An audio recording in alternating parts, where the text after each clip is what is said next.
You're listening to Heritage Radio Network. HRN is food radio supported by you. Learn more at heritageradionetwork.org.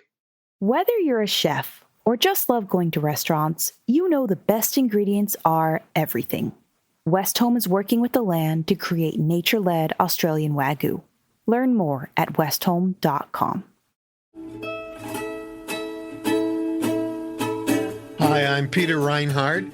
Welcome to Pizza Quest, and I'm here with Marco Pacelli. I'm going to introduce him in just a second, but before I introduce Marco, I want to read something from their website and something you see at Marco's restaurant, Fatto Mano, here, and here's what he says. He says, "Dear friends, at our shop, we cook every single order from scratch, and we take quality very seriously. When ordering your food online, over the phone, or in person, we communicate our estimated time of preparation, and most of the time we honor what we commit to. With that said, we're ultimately humans, and occasionally there might be an extra unexpected 10 to 15 minutes wait. If you wish to dine in, you still will have to wait a minimum of 35 minutes up to 2 hours, depending on business level. Waiting time starts from the moment the whole party is seated. Seating is allowed only after ordering the food. Dine-in orders are not cooked unless the whole party is seated. There is no way to circumvent this process. If you feel that this can cause you, in any shape or form, some reservation, offense, or disappointment, we strongly encourage you to look for a more suitable experience elsewhere and come back only when these terms fully align with your needs and expectations. We are in the business of quality. We love what we do, and we do not compromise under any circumstance. Take it or leave it. Much love, Marco and Arlene Pacelli, the owners of the pasta shop, Fatto Mano." Ha, Marco, you laid down the law. Welcome to Pizza Quest.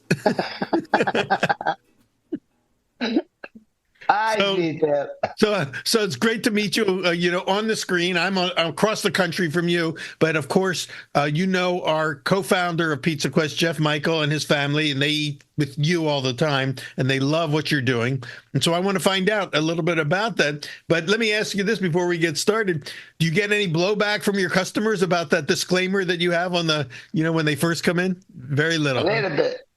A little bit. You cannot please everybody, but let's so why try, right? If you can't please everybody, then don't try to please everybody. Yes, that's exactly how it is. But occasionally some people find that this a little bit off-putting, but for the most part, people who are into quality, they do appreciate this, because this what I call disclaimer came literally from needs. It's not really a marketing strategy. It is not to offend anybody. It really isn't. And it just it's written from the heart to make sure that whenever you come at the shop, you have the right expectation. We live in a market where people do everything to bring customer in. And bringing customer in is important, but what we find more important is to have the customer coming back. So we capitalize on retention, and I think the principle of a good relationship is to be transparent in what you can expect. And if we can get past that disclaimer, I think your patience will be rewarded. That's what I can say. Well, I think, it would be nice if more restaurants would be just out front about all of that and say, look, yes, we're doing our best. We want you to have a great experience, but, these are the rules. And sometimes you need to have rules. Although If you do have rules, you're always going to have customers that could say to you, hey, I know you have these rules, but for me, can we break the rules a little bit? Do you ever get somebody saying, can you push it up a little bit faster for me? Yes, absolutely. We have that all the time. Honestly, I have some really good people, really good customers that they just don't seem to remember the the rules. The rules, and every time it's the same conversation. And I say, what part did you miss? Like we've been into this conversation just 2 weeks ago. I know. But sometimes they try, but at the end of the day, at the end of the day, it's just about really making sure that they have good food. I try to think of when our mom or our dad or grandma used to tell us, "Come on, let's go, come to the table, come to the table," and they, at least in my culture, grandma or mother, they get upset when you come later, but it's not really because you don't satisfy their ego. It's because they want you to have the best version of their food. And that's really the only place where we come from. We just want you to have it the way it's supposed to be ate. Yeah. And sometimes people, they just don't know that if you have, for example, a pizza that has hot cheese, at the moment the hot cheese coagulate, it does taste different. And most people, those who know us, they know the pizza would taste better, and they give us the benefits of the doubt. But occasionally there will be people that they will say, "Oh, but this is not exactly what I meant." And with time, my perception and my desire was to say, "I know, because you were goofing off, taking picture or doing something or waiting outside, or you're 20 minutes late." So we learned that we had to implement procedures so that we can really tell them, "Hey, if you really want to enjoy this, you gotta work with us so we can make sure that you do have the best experience." And I know that a lot of your business is takeout because you have a very small dining area. So most people bring it home and have to reheat it. And I like the fact that you give very detailed instructions for how to properly reheat or prepare or combine the ingredients when they get them home. Yes. So we have on our website, this happened mostly during COVID, when we learned that a lot of people wanted to really know how to cook from home for all the reasons that we know. And we said, maybe we can just try to tweak the format a little bit, whereas people don't have to buy from us. Don't have to buy from us and then take it home and reheat it. Like when you reheat some pasta or some food, it's not exactly the same. I'm personally very forgiving with myself. I am okay eating cold pasta. Yeah. But, if you have a matriciana or also a pizza, it just tastes different. The taste of the flour when it burns, when it cooks, when it's hot, you can smell the yeast, and it does make a difference when you eat it. Well, I want to get into all of that, all those nuances, and also your menu, the full array of your menu. But let me ask a couple questions first. Well, first of all, is the name of your cafe The Pasta Shop, or is it Fatto a Mano?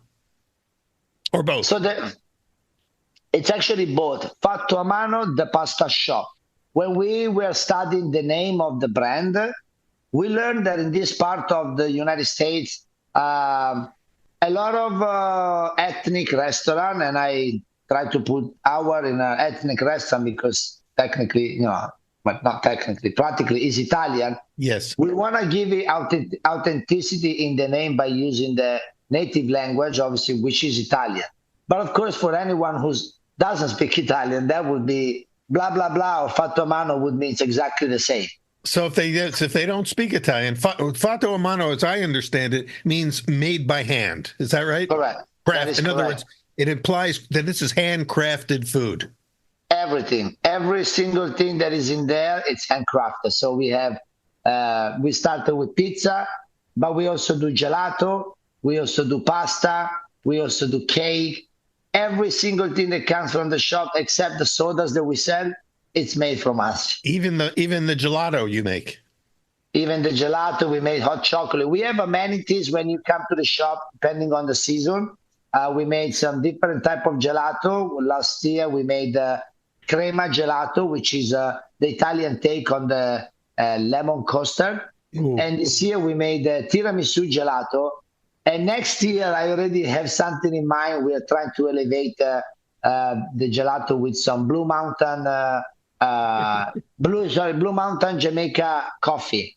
Oh my gosh. Well, I'm already on the plane in my mind. I'm coming out there because, we call our show Pizza Quest, but really we're on a gelato quest. We're on a pasta quest. We're on a quest for great handcrafted artisan food, which is what you are all about. And for those who are just joining us, Fatto Mano, or the Pasta Shop, is located in Redondo Beach, California, correct? You're That's down correct. there close to the water, near the ocean? Yes, we are super close, 1 block away from the ocean. Oh, I love it. And of course, that's in Southern California, south of LA. And also the home of our producers, Brad English, who lives in Redondo Beach, and Jeff Michael, who lives next door in Manhattan Beach. So they know you intimately because they've eaten there, and I'm waiting to get on a plane to join them so I can come over and eat there as well. So even though it's called the Pasta Shop, you did mention you do pizzas there, which of course fits right in with our Pizza Quest theme. So we'll talk a little bit about some of the things on your menu, but I know that the real passion and the love for you is the pasta. Can you tell us a little bit, before we talk about the menu itself, Marco, a little bit about where you came from, your journey that led you from Italy, which, if I understand your bio on the website, that you live mainly in Milan, but also spent your summers in the Amalfi Coast, which is one of my favorite places, probably many people's favorite places in Italy. Where on the Amalfi would you spend your summers? Ravello. So my father is from Ravello, which is a little town north of Minori. Well, it's north of Salerno province, which is pretty much in the heart of the Amalfi Coast. Wow. When I was a baby, I would go to school, obviously, in Milan when I was a kid.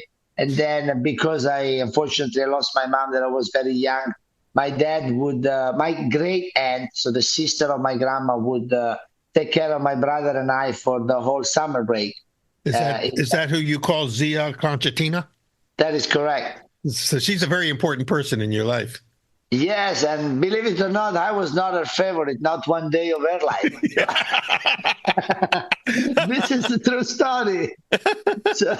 So I mean, I think my love for food does come definitely from my experience in the South. As you probably know, Southern Italy doesn't really offer a lot of job opportunity outside of hospitality. So anything you see there, it's restaurant, hotels, bakery, any kind of form of hospitality is in the Amalfi Coast. And my aunt used to live in this part of Ravello that it's very remote. She was 70 plus years old, taking care of us. But, to get to where she lived, you literally had to go over 300 stairs. Yeah. So it's a lot of walking that you could not do with a car, with anything but literally your own leg. It sounds a little bit like Positano, where I spent some time with the stairs that go straight up the cliff. Yes.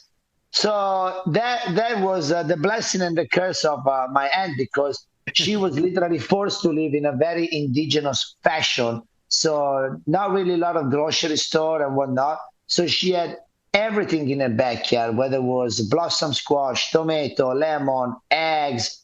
She literally created her own farm, her own little production place.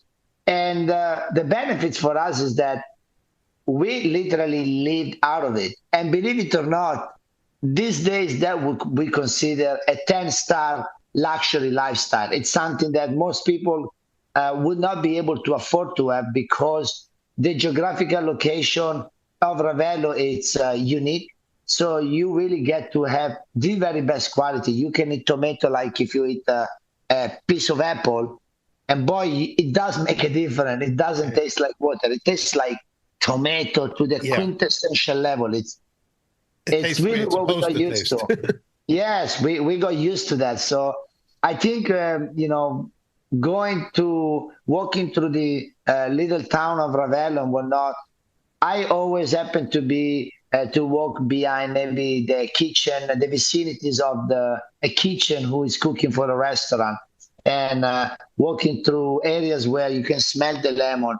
And I kid you not, I have never had that perception again outside of Ravello. And growing up, eventually, I started missing that. And, I wanted to travel. I wanted to learn languages. I wanted to explore. And I found that the only way to be able to do that is really to use my passion to take me where I wanted to be. Food puts everyone together, Yeah. and whether it's Italian, whether it's American, whatever it is, food. It's always a feast. It's a good excuse to be together and get to know each other. So you're kind of, in a sense, you were living the Fatto Mano life in Ravenna, Yes, and now you want to bring that experience to other parts of the world. absolutely. That's exactly what I was doing. And where else have you lived then on your journey between there and in Redondo Beach now? So growing up, eventually I went to hotel management school, and then I started doing experiences abroad, first as a training and then working for a luxury hotel company. Mm. So I started living in Spain. I worked I had an internship with a 3 Michelin star. Well, at the time it was a 1 Michelin star restaurant. And today this is considered one of the best restaurants in the world. It's called El Celler de Can Roca in Girona. Wow. I had an experience in a very small, tiny Italian restaurant in the Surrey in the UK. Mm. And then I worked in Philadelphia in the Gulf Mills in a place called Savona, Cucina della Costa. And then eventually I joined Four Seasons full time. And with Four Seasons, I started from on-call busser at the bar. I was the world best glass washer ever. You could You eat paid on your the dues, floor. man. You've been everywhere, and I think that's so important. Not everyone realizes you've got a small little shop in Redondo Beach, but along the way you've been paying dues and working at some of the great places in the world, and Oh Michelin level yes. restaurants, and you've seen the highs and the lows of the food industry. Yes, yeah, absolutely. Look, I started in Milan. I worked in Qatar, Doha. I worked in Dubai 2 times. Wow. I came to the United States with Four Seasons. I started at the Beverly Wilshire. I was in St. Louis in Missouri. I lived in Orange County, still in Newport Beach, San Francisco, San Diego, Santa Barbara. Went back to Milan to open another 2 Michelin star with Mandarin Oriental. Came back, worked in San Diego at the Fairmont Grand Del Mar, where currently there is a 3 Michelin star. And then finished my hotel career at Terranea in Rancho Palos Verdes, where eventually I decided to pursue my own business. Where did you meet your wife along the way? Arlene is your partner in the business. She's in the front of the house every time someone comes in, they see her. Where did you guys connect? We met at the Beverly Wilshire. She used to work at the restaurant, and I was assistant banquet manager for the Pretty Woman Hotel. Yeah, the Pretty Woman. I was going to say the same thing. That's the hotel where Pretty Woman was filmed. So, but that was way before your time, probably, huh? Yeah, a little bit. Yeah. But that's quite a journey that you've had. I mean, you're still a young man, and you've been all over the world cooking. You've been learning the craft. And all of this is distilled in a tiny little pasta pizza shop in Redondo Beach, California, called The Pasta Shop, Fatto Mano. And I think it's important for people that come to eat there and who are having the experience that they're having, such as Jeff and Brad are having when they eat there, that this is not just, I'm doing pasta because that's the only thing I know how to do. This is the distillation of a lifetime of culinary training and experience and hospitality. And both of you are bringing a tremendous background into this tiny little shop. So I think that's pretty amazing. Why did you decide to kind of make your stand in Redondo Beach? Well, so this pasta shop almost came as a hobby. I finished my hotel career as an executive director of food and beverage. I managed $76 million in restaurant operation. I was front of the house all my life. But I worked through the restaurant industry with some exceptional chefs, and I never was afraid of learning things I was not familiar with. So eventually, the culinary part of it, it's the thing that I think I needed to, I knew how to do because of the people I work with and because of my childhood experience. But I got to the point where, the corporate mentality, it's the corporate mentality. And Yeah. I understand why that is, but I did not find myself the right fit anymore into that because I wanted to be great and not just good. I wanted to continue to be proud of what I was doing. And I thought that maybe I was just on the wrong stage. And I'm not here to say what people do or don't do in hotels, but I felt that to continue being happy, I needed to do something that can fulfill my desire of Yes. not having a ceiling above me. And so the pasta shop is perfect. We eliminate the fast. In the United States, especially in California, cost of living is very high, cost of operation for a restaurant. Yes. So I wanted to create a sort of a place where we foster exclusively quality. We don't focus on the fast. We don't focus on the design. We keep things incredibly bare, just like we do in Italy, in a place I used to go when I was a kid. And we focus only on what's important, which is the food, the service. To be nice to people, that doesn't cost pennies, doesn't cost nothing. And to cook with love and get the highest ingredients, that might cost a little bit, especially the ingredient, but and it costs time. But I felt that if people are willing to travel 8,000 miles to go to Italy, they are probably willing to come and spend some time with us, don't have to go through the journey, and have the same exact things they get in Italy. And so I started doing a whole marketing plan. I studied the market in Los Angeles for nearly a year.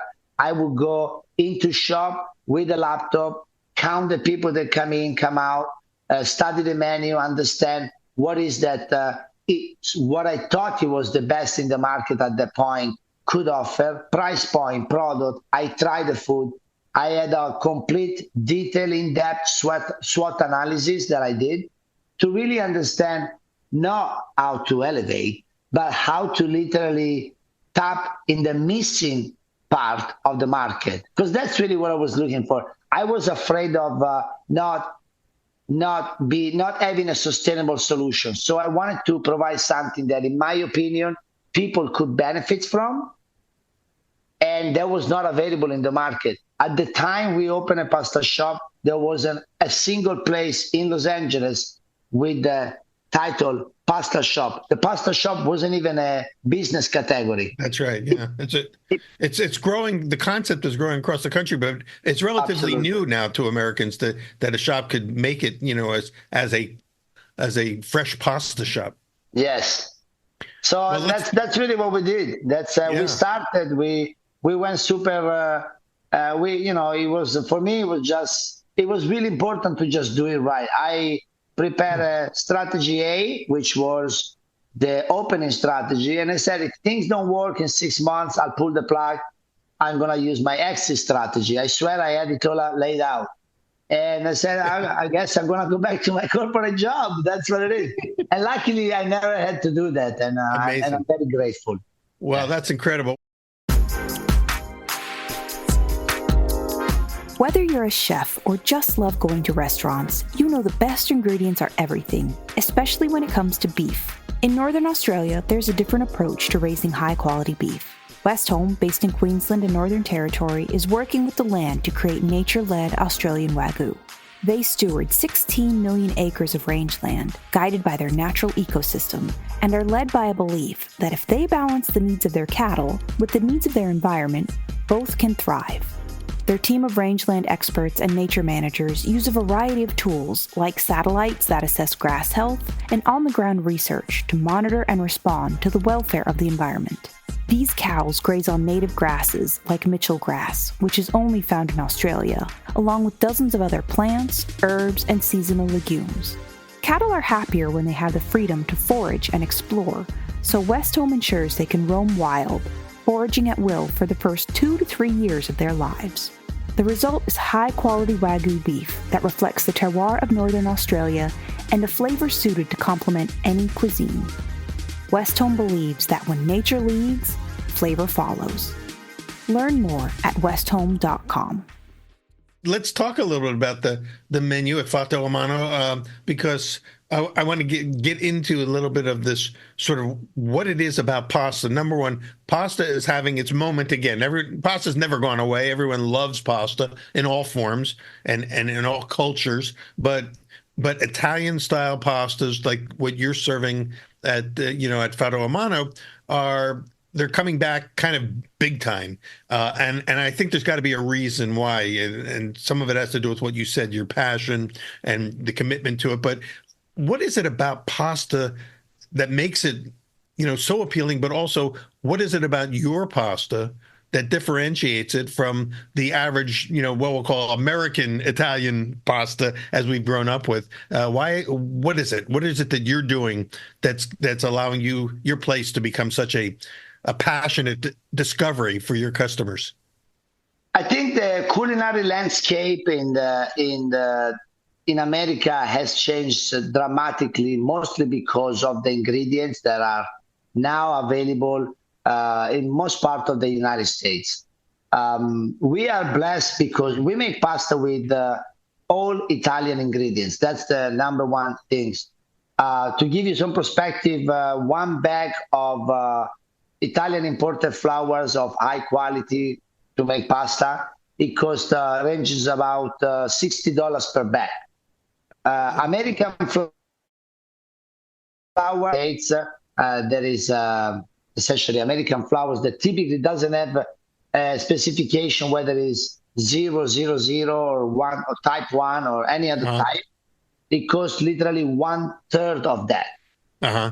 So basically, you're paying for that added the imported, but also what is it? What kind of pasta and flour is it? Is this semolina durum style flour, or is it bread flour? What flour does it take to make your pastas? So it takes. I think what it really takes the most is quality of ingredients. So flours is. It's a type of durum flours. It's a blend of 00 and 1 flours with a little bit of semolina as well. So that affects the texture, that affects the retention, the hydration, so the retention of the eggs or the water. And let me just stop you for a second. Are you blending that flour yourself? Then you're bringing in the durum / semolina flour, mixing it with the 00 and the type 1 flours. You're making that blend yourself, or are you buying a blend? For some pasta, the blend is already made because it's literally done by a farinographer. The farinographer, it's the Italian for flour maker. It's literally the miller. Correct, like literally somebody who studied that type of flour for that very type of usage. So the pasta in the case, or the pizza, depending what you do, or the dessert, or the gnocchi. For some other pasta like orecchiette, when we have them on the menu, or gnocchetti, we do the mix because you need to have a different consistency. So you need to add some more semolina flours and make the pasta literally harder than maybe some ordinary spaghetti. So each type of pasta has its own special requirements. Let's talk about some of the things on the menu. And I know you also have pizzas and Roman style pizza, you call them, on the menu. So we'll talk about that in a minute. But let's take a deep dive into the pasta side, because we don't usually get a chance to talk about pizza a lot on our show, but we don't get to talk about pasta a lot. And I would like to educate myself as well as those who are listening to what's going on, and it's changing the pasta landscape. Of course, the big buzzword these days, everybody's in love with cacio e pepe. That's like the hot pasta dish, because it's so simple and so it's almost like the margarita of pastas. Yes, absolutely. So talk a little bit about, number one, I know that you got your specific pastas, and I see on your menu you list at least five or six different types of pastas that you're making there, and then different types of sauces, so the customer can blend pasta with sauce.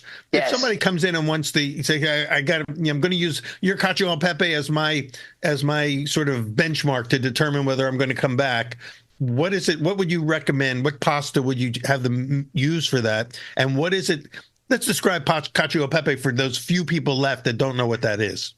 Okay, so cacio e pepe, it's a pasta. It's a sauce made of pecorino romano, Parmesan cheese, and coarse black pepper. That's it. That's it.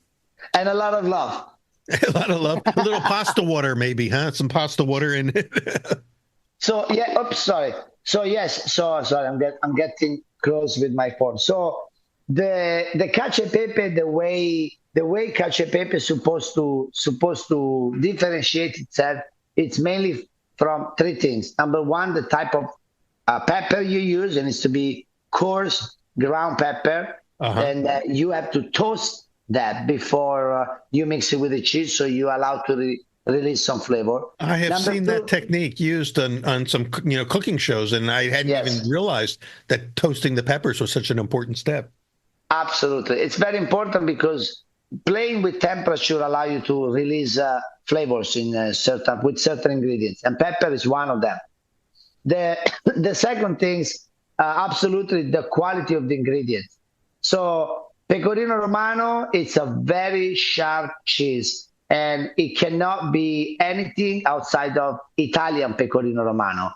The rules and regulation on usage of name applies only within the European community.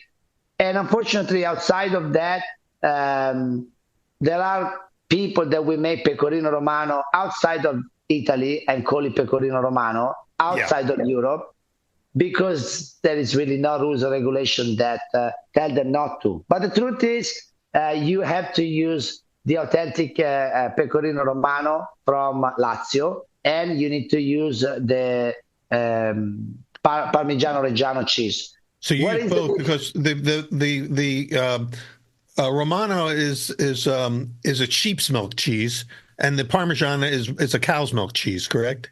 Correct. But the Romano on itself, if you would eat a piece of pecorino Romano, it's very, very, very, very sharp. Often it's perceived as too salty. So the quality, the pecorino, the cacio e pepe, the secret in the cacio e pepe is to find the perfect balance between pecorino Romano and Parmesan cheese. That pecorino Romano sharpness is smoother by the Parmesan cheese. So that's really the number one key. The second thing is the consistency.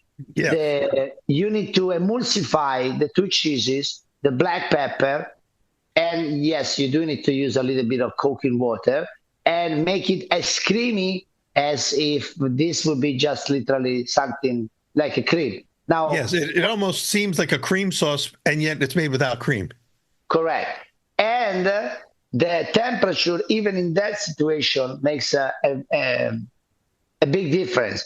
So if you have it too cold, you're going to have a grainy sauce, because ultimately you grate the cheese. If you have it too hot, you'll have a stringy sauce. So that almost will looks like mac and cheese. You need to get to pretty much 75, 80 degrees Celsius, which I believe is around 160 Fahrenheit, right? And mix it. Mix the pasta, put the pecorino romano, the Parmesan cheese in the right proportion so that the pasta is a little sharp, but it's not too sharp. And you have to continue mix it until you get the texture that is hot, but not steaming hot. After that, you leave it on the plates literally for 1 minute so that there is a contrast, a sort of reaction with the room temperature of the air and the heat of the pasta, and that will pretty much create the creaminess. That's fantastic the way you describe that, because it really explains, something that looks so simple to the average, customer, that there's nuance to this that can make all the difference. A few degrees temperature can make such a difference. What pasta do you recommend if someone says, I want the cacio e pepe, what pasta should I use? What do you recommend? Well, you can have spaghetti. You can never go wrong with spaghetti. But in our shop, we also have some seasonal pasta. We have a short type pasta. Today it's paccheri. So paccheri, it's a large tube pasta. We make it without eggs. It's literally just water and flour, and it tastes and feels incredibly light, especially on summer. And it retains the sauce very well because it's tube pasta, so the sauce goes in and out of the tube. The pasta, it's not soft like spaghetti, has a little bit of bite, which actually goes very well with the taste of the cheese. But again, in doubt, spaghetti. What was the last thing you just said? In doubt, spaghetti. You can never make a mistake with spaghetti. Spaghetti. That's why everyone loves spaghetti so much. Absolutely. Yeah. They love everyone. Well, this is really, actually, I really appreciate what you were just describing because, you broke it down for us in a way that helps me to get my head around it. For instance, when you said 165 degrees as a bread baker, I know that 165 degrees is a very important temperature for proteins, because that's the temperature at which proteins begin to denature and coagulate, which means that they're going to become, soft and creamy. And we don't often realize the carryover that a couple degrees can make, but also how, the different cooking things, whether it's bread, pizza, pasta, that there's so many similarities that these principles can it's important for people to know not just how to do it, but why to do it. Yeah, absolutely. It's, I love cappuccinos. Obviously, I'm Italian, so I love cappuccino. When you make cappuccino, it's the same exact thing, right? You get the milk, you have to cook it with the steam of the machine. You provide heat, whereas the fat, literally, it's really ultimately what the fat does to the milk. You have to let it rest a little bit and give it some contrast with the room temperature of the hair. And then I used to call it massage the milk before you put it into that, right? The pasta, it's like that. And when it gets to baking, it's even more important. We pre-bake our pasta, our pizza at a different temperature that we use when we bake it. We mature our pizza we have our maturation, especially when it gets cold. We can't use the heat of the room because it's too cold. So we literally control not only the temperature, but also the humidity. And the temperature is everything. It's absolutely everything. Even when we work the dough, sometimes we work it longer because, yes, the texture is there, everything is in there, but we know we need to work it longer because the temperature of the dough is too cold, so it will not start the maturation process. Yeah, or which we might call fermentation. And I see on the menu itself, it says that your pizza dough has a 72 hours of maturing or fermentation, which is longer than many pizzerias, but it's more in the Roman style than this long. Is it kind of a wet, sticky dough to start with? So the dough is definitely wet, sticky. I'm not sure that it's sticky. It's sticky, but it's very compact, so it has a very slick texture. So the hydration that we have in our pizza is about 105 to 110%. So it's a very high. That is high. That's a lot of water. Yeah. That's a lot of water. So we do a very rich in water pizza. The advantage that brings to the person who eat this pizza is that the pizza has very low gluten content, and that is literally because we just put a lot of water. For every gram of flour, there is 1.05, 1.10 grams of water. If you think about it, you literally it's very light, right? It's like a batter rather than a dough. Yes, so it makes a big difference. Now, the way the pizza dough looks, I would explain it to you as imagine a big water balloon. That's literally very much the consistency. Imagine a water balloon that you can bounce right and left, and it's very wobbly. That's how the pizza dough looks like at the end of the mixing. Since you have 3 days of fermentation, do you in between when you first mix it and when you actually bake it, do you stop and fold it along the way and just strengthen it? So we do two folding. The one, it's a folding. We divide the big amount of pizza dough in 3 containers so that we leave the space in the container for the pizza dough to rise. That's the first folding. We let it sit there for 48 to 72 hours. We do not touch it. Under in the fridge in a temperature that is below 40 degrees Fahrenheit. And after that, we fold it a second time. So we do literally the portion. We sprinkle it with semolina flour that eventually will give it some texture. I see. We let it rise for another 6 to 12 hours. And then we pre-bake it with nothing on it. When you pre-bake it with nothing on it, you pretty much allow the bread to get its texture. We do it at a fairly low temperature because we don't want the pizza to fully cook. We just want to give structure to the pizza. I understand.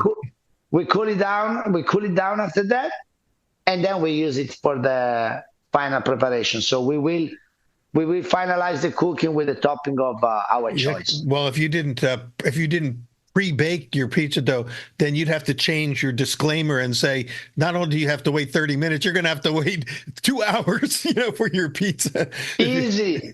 Easy. Well, and I get it. And of course, with the Roman style, you get that big open crumb. You can do all sorts of stuff. And before we run out of time, let me just, for the listeners, to mention some of the types of pizzas you have. So, of course, you have a focaccia, a rosemary style focaccia with olive oil. You've got a margarita, of course.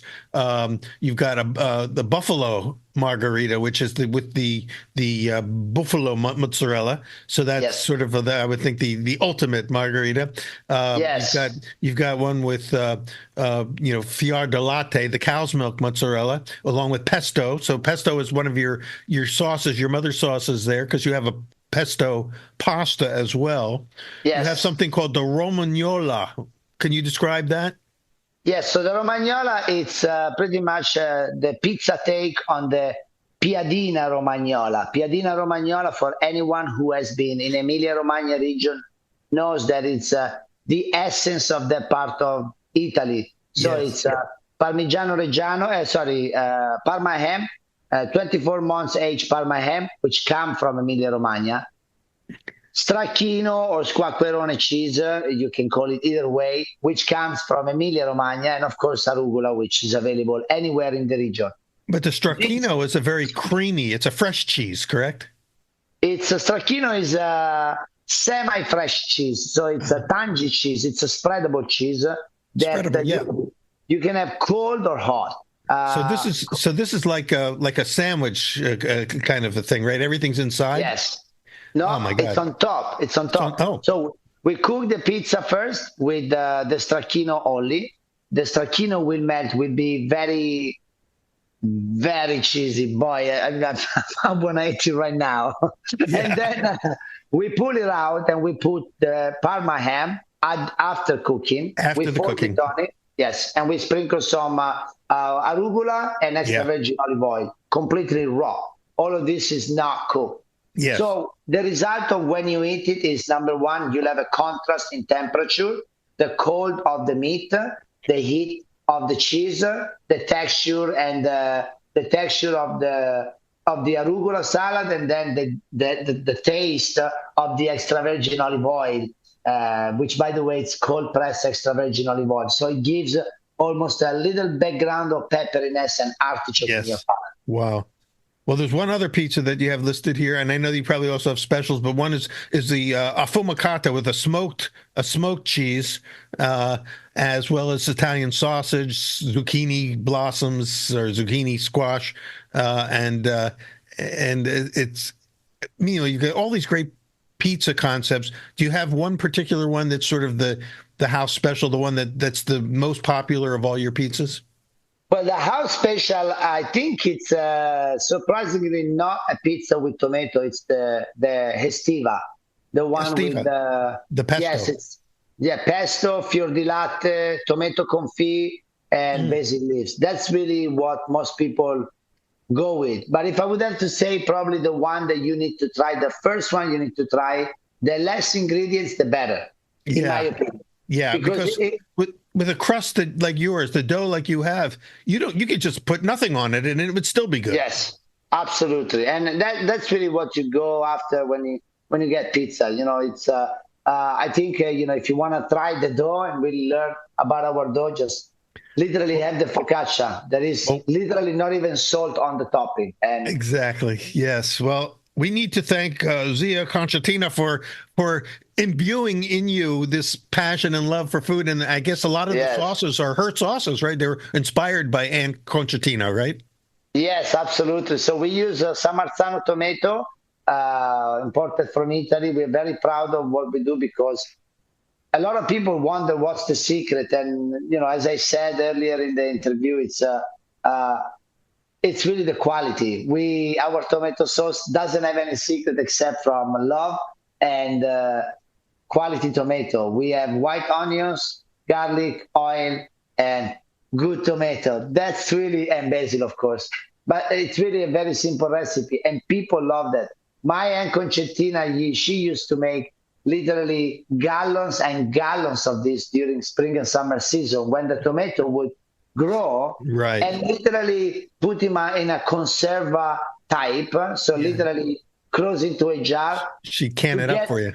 Yeah, to get through the entire winter. I mean, she was a freaking genius. Yeah, she knew.